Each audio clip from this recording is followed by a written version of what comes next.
حضرت عبداللہ بن مبارک نام آپ لوگوں کے لیے شاید نیا ہو، اہل علم جانتے ہیں ان کا لقب ہے امیر المؤمنین فی الحدیث، امام اعظم کے شاگرد، بہت بڑا نام ہے۔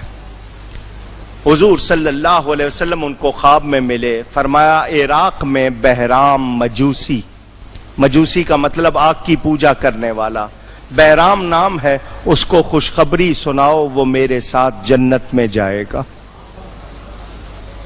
یہ جاگے عالم دین کہ وہ آگ کی پوجا کرنے والا، لیکن اتنا پتا ہے کہ نبی نے خوشخبری سنائی ہے تو نبی کی بات تو غلط نہیں ہوتی، شیطان نبی کی صورت اختیار نہیں کر سکتا، تو یہ ضرور نبی پاک کی خبر ہے، کوئی راز ہے۔ وہاں سے چلے، سفر کر کے عراق پہنچے، علماء ان کو جانتے تھے، لوگوں نے استقبال کیا۔ حضرت کیسے آنا ہوا؟ فرمایا بہرام سے ملنا ہے۔ ان کا وہ تو آگ کی پوجا کرنے والا پارسی مجوسی ہے۔ فرمایا ہاں اسی سے ملنے آیا ہوں۔ لوگ بڑے حیران ہوئے، ان کا شاید کوئی بات ہوگی۔ آپ اس کے پاس چلے گئے، وہ وہاں کا بہت بڑا مشہور تاجر تھا۔ آپ جا کے اس کی دکان پر بیٹھے، وہ تجارت میں لگا رہا، دیکھتے رہے۔ اس کو پیغام دیا کہ مسلمانوں کے ایک بہت بڑے عالم ہیں، تجھ سے ملنے آئے ہیں، الگ سے بات کرنا چاہتے ہیں۔ اس نے کہا یہ میرے سوداگر جتنے ہیں بیپاری، یہ چلے جائیں تو پھر بات کرتا ہوں۔ حضرت دیکھتے رہے، کوئی خاص بات نظر نہیں آئی۔ اس کے کمرے میں جب وہ لے گیا، آپ نے فرمایا میں بڑی دور سے سفر کر کے آیا ہوں تیرے پاس اور تجھے خوشخبری سنانے آیا ہوں، میرے نبی پاک صلی اللہ علیہ وسلم کو تو جانتا ہے؟ اس نے کہا تمہارے نبی کو کون نہیں جانتا، ان کو تو سب جانتے ہیں، میں مسلمان تو نہیں ہوں مگر ان کو جانتا ہوں اور ان کی عزت کرتا ہوں۔ کہ انہوں نے مجھے خواب میں مل کر کہا تو ان کے ساتھ جنت میں جائے گا۔ وہ سناٹے میں ہے، ہاں تو اے بہرام میں پوچھنے آیا ہوں، مجھے بتا تو نے کون سی نیکی کی ہے، مہینے میں، 2 مہینے میں، 6 مہینے میں، بتا تو نے کون سا نیک کام کیا ہے۔ اس نے کہا جی نیک کام کیا کرنے، کاروبار کرتا ہوں، کبھی کسی غریب کی مدد کر دی، کو کسی کو کپڑا دے دیا، پیسے دے دیے، اور کیا۔ حضرت عبداللہ نے کہا میں چل کے آیا ہوں اور میرے نبی نے خبر دی ہے، میرے نبی کی خبر غلط نہیں ہوتی، سچ سچ بتا دے۔ اس نے کہا نہیں مجھے، فرمایا سچ سچ بتا دے، کوئی خاص بات ہے۔ اس نے کہا اچھا۔ اس نے دروازہ کیا بند اور کہنے لگا میں آپ کو بتا رہا ہوں اس وعدے پر کہ آپ کسی کو بتائیں گے نہیں۔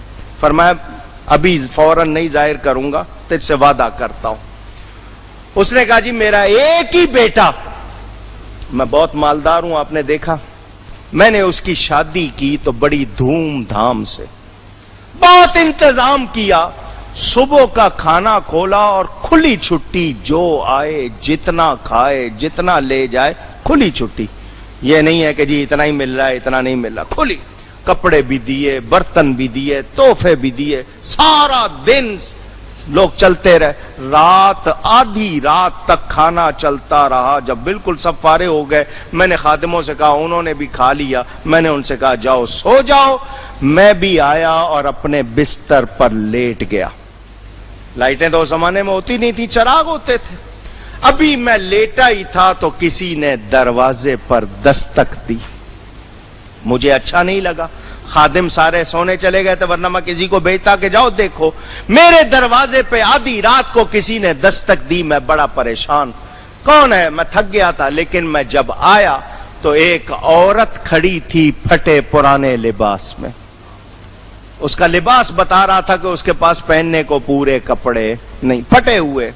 اس کے ہاتھ میں ایک چراغ تھا جس کا تیل ختم ہو گیا تھا اور ہلکی سی وہ جو ہوتی ہے نا ٹمٹماٹی، وہ چیز اس نے چراغ میرے سامنے کیا، بہرام اس چراغ میں تھوڑا سا تیل ڈال دے، تھوڑا سا تیل ڈال دے، میرے بچے بھوکے ہیں، اندھیرا ہو جاتا ہے وہ اور روتے ہیں، روشنی ہوگی تو وہ تھوڑا سا آسرا ہوگا، اس میں تھوڑا سا تیل ڈال دو۔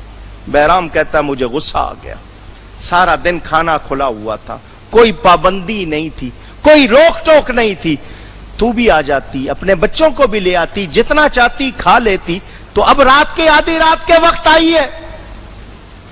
اس عورت نے کہا بہرام اگر مجبوری تیرے دروازے پہ لے آئی ہے تو ڈانٹ نہیں، تھوڑا سا تیل ڈال دے.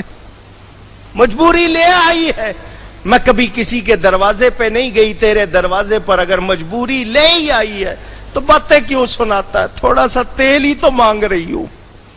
کہتے ہیں اس کی اس بات سے میں نے اپنے لہجے پہ قابو پایا اور کہا کہ تم کیوں نہیں آ گئی؟ کھانا کھا لیتی, لے جاتی, مانگ لیتی.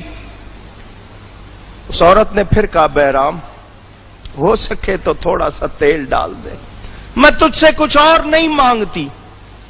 اس نے کہا تو اگر اس حال کو ہے تو تو مانگ کیوں نہیں لیتی؟ کیوں نہیں تو نے پہلے کسی سے سوال کر لیا؟ کہا بہرام کاش کہ یہ کر سکتی, اس کی بھی گنجائش نہیں ہے. تو نے مسلمانوں کے نبی کا نام سنا ہوگا, میں ان کی بیٹی ہوں, سیدزادی ہوں, کسی کے سامنے ہاتھ بھی نہیں پھیلا سکتی. آج مجبوراً تیرے پاس آ گئی ہوں, میری شرم رکھ لے. میرے بچے بھوکے ہیں, تھوڑا سا تیل ڈال دے. بہرام کہتے ہیں میں حیران. میں واپس پلٹا, میں نے 2-3 خادموں کو اٹھایا, جتنا کھانا بچا ہے نکالو. وہ کہنے لگے کیا بات ہے؟ میں نے ان سے کہا نہیں کھانا نکالو. وہ کھانا نکالنے لگ گئے. برتنوں میں کھانا رکھا گیا. میں نے ان سے کہا کپڑے لاؤ, دوسری چیزیں لاؤ. پھر میں نے نقدی نکالی اور پورا ایک وہ گٹھری سی بڑی بوری سی بنا لی. خادموں سے کہا کہ اس کو میرے کندھے پہ رکھ دو. وہ کہنے لگے ہم تیرے نوکر, تنخواہ لیتے ہیں, کیوں تیرے اوپر بوجھ لا دیں گے؟ اس نے کہا خبردار کوئی میرے پیچھے نہ آئے, یہ میرے کندھے پہ رکھ دو. میں نے ایک نیا چراغ لیا, اس عورت سے کہا آگے آگے چل, مجھے رستہ دکھا. وہ چلتی رہی, میں اس کے پیچھے چلتے ہوئے اس کی جھونپڑی میں پہنچا. چراغ رکھا, میں نے کھانا دیا, اس کے بچوں کو کھانا کھلا. بچے کہنے لگے یہ کون ہے, یہ کون ہے جو کھانا لایا ہے؟ کہتے میں نے سارا سامان کھول دیا, کپڑے بھی تھے, دوسری چیزیں بھی تھی.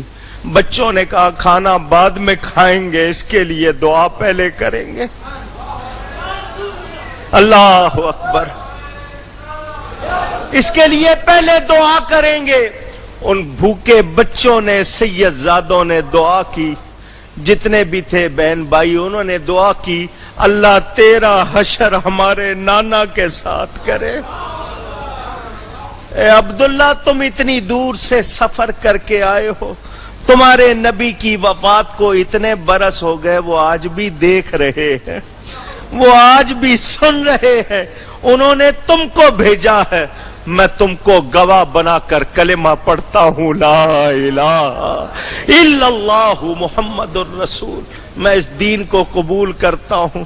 حضرت عبداللہ نے کہا میرے نبی نے کبھی بھی غلط نہیں کہا, انہوں نے خوشخبری دی تھی دیکھ تجھے ایمان مل گیا تو ان کے ساتھ جنت میں جائے.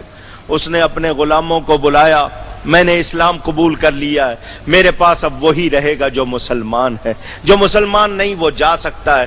کچھ نے اسلام قبول کر لیا, کچھ وہاں سے چلے گئے. وہ سب کے سب اس نے اپنی اولاد کو بلایا, لو میں مسلمان ہو گیا ہوں. انہوں نے بھی اسلام قبول کر لیا. بولو میرے نبی کی آج بھی مدد ہے یا نہیں ہے؟ جو تعظیم کرے فائدہ ہے یا نہیں؟ ایک غیر مسلم نبی کی اولاد کا ادب کر رہا ہے تو ایمان مل رہا ہے, جنت مل رہی ہے, نبی کا ساتھ مل رہا ہے. تو جو مسلمان کہلائے اور نبی کا ادب نہ کرے اس کو کچھ ملے گا؟ بس ایک ہی نسخہ یاد کرنا, نبی کی عزت کرنی ہے, ان کی تعظیم کرنی ہے, ان سے محبت کرنی ہے, اور اس معاملے میں رعایت. گفتگو میں مجھ سے کوئی غلطی ہوئی ہو اللہ کی بارگاہ میں توبہ کرتا ہوں. وآخر دعوانا ان الحمد للہ رب العالمین.